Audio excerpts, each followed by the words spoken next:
కేంద్ర ప్రభుత్వం అమలు చేస్తున్న కార్మికుల వ్యతిరేక చట్టాలపై ముంచంగిపుట్ట మండలంలో తీవ్ర నిరసన.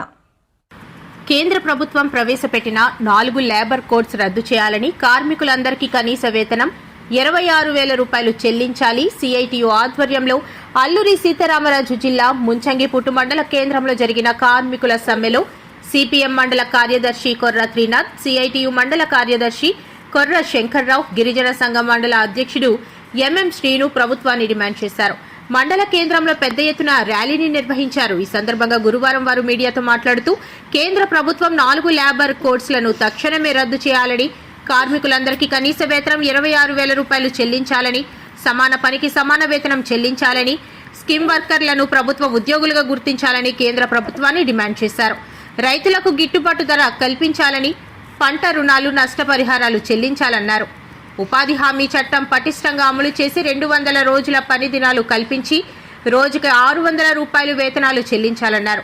కాంట్రాక్ట్ అవుట్సోర్సింగ్ ఉద్యోగులను రెగ్యులర్ చేయాలని, ఉద్యోగులకు ఆన్లైన్ పేరిట ప్రభుత్వం ఒత్తిడి తెస్తోందని, సుప్రీంకోర్టు గైడెన్స్ ప్రకారం కార్మికులకు వేతనాలు చెల్లించాల్సిందే అన్నారు. నా పేరు కె శంకర్రావు, సిఐటి మండల కార్యదర్శి. ఈరోజు దేశవ్యాప్త కార్మికుల సమ్మె సందర్భంగా కార్మికులందరూ కూడా ఈ ముంచంగిపుట్టు మండలంలో భారీ ఎత్తున వచ్చి ఈ సమ్మె ర్యాలీ నిర్వహించడం జరిగింది.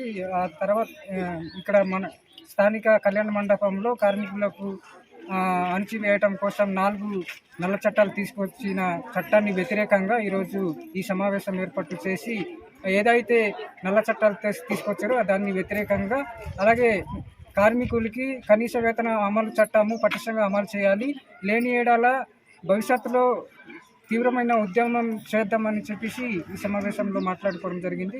కాబట్టి కనీస వేతనం 26,000 చట్టం పటిష్టంగా అమలు చేయాలి, సుప్రీంకోర్టు గైడ్ లైన్ తక్షణమే అమలు చేయాలి, ఆన్లైన్ వ్యవస్థలు కూడా తీసుకొచ్చింది. ఈ ఆన్లైన్ పేరుతో పని ఒత్తిడి చేసింది తప్ప కార్మికులకి ఎటువంటి వేతనం పెరగలేదు. కాబట్టి ఎన్నికల్లో ఇచ్చిన హామీలన్నీ కూడా అమలు చేయాలని చెప్పేసి ఈ సందర్భంగా డిమాండ్ చేస్తున్నాం.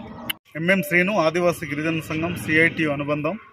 ఈరోజు దేశవ్యాప్తంగా నరేంద్ర మోడీ ప్రభుత్వం తీసుకొచ్చినటువంటి లేబర్ కోడ్లకు వ్యతిరేకంగా వ్యవసాయ నల్ల చట్టాలు రద్దు చేయాలని, అలాగే 28 లేబర్ కార్మిక చట్టాలు ఉంటే దాన్ని 4 లేబర్ కోడ్లుగా మార్చినటువంటి ఈ విధానాలకు వ్యతిరేకంగా, అలాగే దేశవ్యాప్తంగా పనిచేస్తున్నటువంటి స్కీమ్ వర్కర్లను, anganwadi, ASHA, mid day meals, VOA లాంటి ఇటువంటి కార్మికులందరినీ, శానిటేషన్ కార్మికులందరినీ కనీస వేతనం 26,000 రూపాయలు ఇవ్వాలని చెప్పి, అలాగే మోడీ ప్రభుత్వం తీసుకొచ్చినటువంటి కార్మిక చట్టాలు కార్మికులకు వ్యతిరేకంగా ఉన్నందున ఈరోజు దేశవ్యాప్తంగా ఈ సమ్మె జరుగుతూ ఉంది.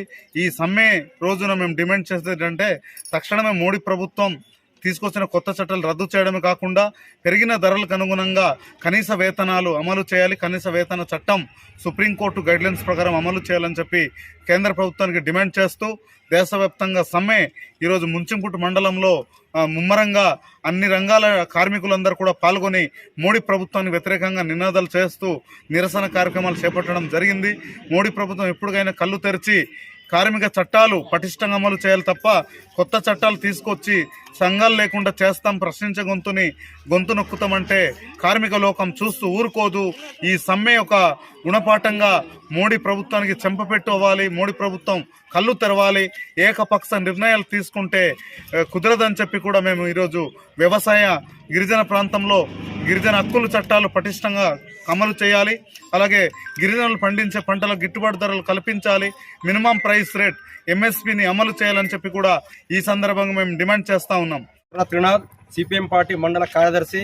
ఈరోజు ఏదైతే భారతదేశ వ్యాప్తంగా కూడా ఈరోజు బీజేపీ ప్రభుత్వానికి అలాగే రాష్ట్ర ప్రభుత్వాలు ఏదైతే కార్మిక, కర్షక, రైతు, విద్యార్థి, ఉద్యోగ, ఉపాధి ఒక సమస్యను ఈరోజు తిరస్కరిస్తూ ఈరోజు ఏదైతే కార్మిక చట్టాలుగా ఉన్నటువంటి 29 చట్టాలను ఈరోజు 4 లేబర్ కోడ్గా మార్చిందో ఆ లేబర్ కోడ్కి వ్యతిరేకంగా సుప్రీంకోర్టు డైరెక్షన్ ప్రకారంగా కనీస వేతనాలు 26,000 రూపాయలు ఇవ్వాలని చెప్పేసి ఏదైతే ఉందో, అలాగే కనీస ధరలు ఇవ్వాలని చెప్పేసి ఈ రోజు ఏదైతే ఈ డిమాండ్ ఉందో ఈ డిమాండ్ కి సంబంధించి సిపిఎం పార్టీ భారతదేశ మొత్తం గురించి మద్దతు తెలియజేస్తూ ఈరోజు కార్మిక కర్షక చేసినటువంటి సమ్మెని మద్దతు తెలియజేస్తూ ఈరోజు ఈ కార్మిక సమ్మెలో పాల్గొనడం జరిగింది.